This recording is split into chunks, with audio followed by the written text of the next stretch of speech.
So the aviary is completely sealed, and I just wanted to show everyone what it looks like when it's sealed and how I did the doors. So I got a 300 foot, a 300 foot by 6 foot roll of 0.5 inch hardware cloth. I rolled out two really long pieces on the ground and overlapped them so they popped out on all sides. Then I laid the pavers on top, and then I just wrapped them up and secured them. You can see where it's coming up the bottom, and I've secured it to what I've wrapped around the walls. Here's a nice big overlap. I did the same thing on the roof, two very long pieces that I rolled the length of it, which is 16 feet, and I just pulled it down over the top and secured it at every spot so it's completely sealed. This I'll probably trim off. I was a little short right here, so I cut a piece and put a lot of tiny wire ties here to connect it, but I just overlapped it completely and secured it with wire ties everywhere. It's all completely sealed. The back, I also reinforced the roof with some long wood planks, and then I laid a metal roof on top, which you can kind of see. And I used the leftover metal roofing I have to just put on the sides, I guess just so it kind of looked nice and give it a extra layer of protection. Also something to attach the wood to on the inside. So before I go inside, I'm going to show you the doors.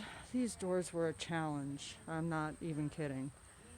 So here, this is my little entryway. It has a big latch here, but I put this little hardware cloth flap to open it.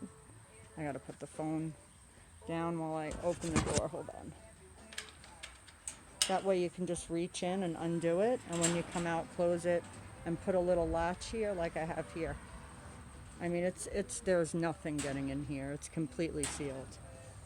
So I had the doors open in, and what I did on the outside was I just cut like 8-inch pieces and attached it to the roof cloth and to the sides. So that it's kind of just shorter on the outside going in. Did that on the sides. I put this little hinge here that I'm going to lock, and I did the same on the bottom. Just attached it to the piece that was coming out from the bottom and wrapped it up and sealed it all. This side I just overlapped and attached with wire ties right around, and you can see when you close it, it just, here, hold on, where's my hinge?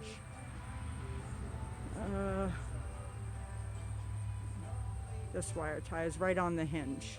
So when I open and close it, it just moves right with it. See? The door just rotates right on this, which is really nice. And then to close it, my son made me a little makeshift handle with wire ties, but you just give it a little like that and it clicks, and you attach your little piece right here. So let's go back inside.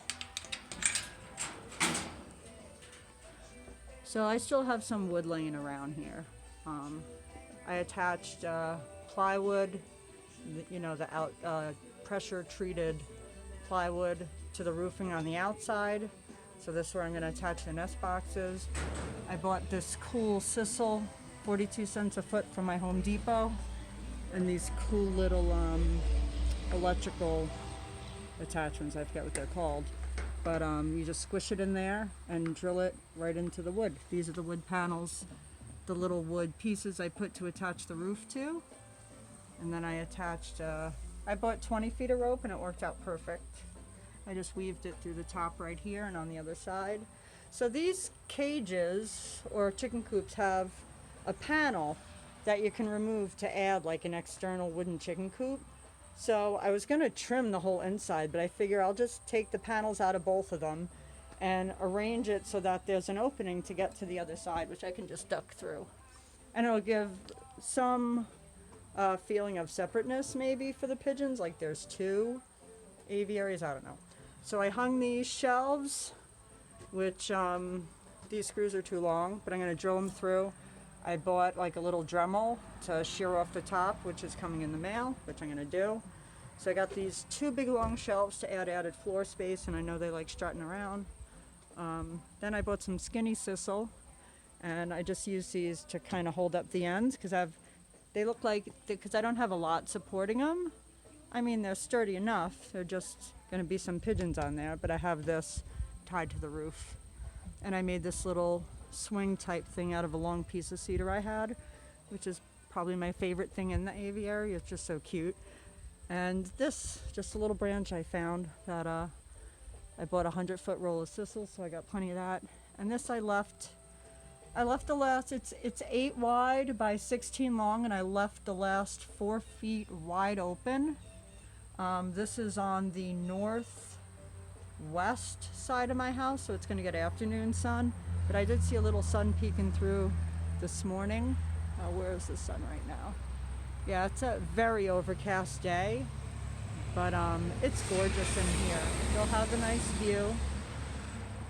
And yeah, that's the backyard. And this is the area where I hang out in the morning.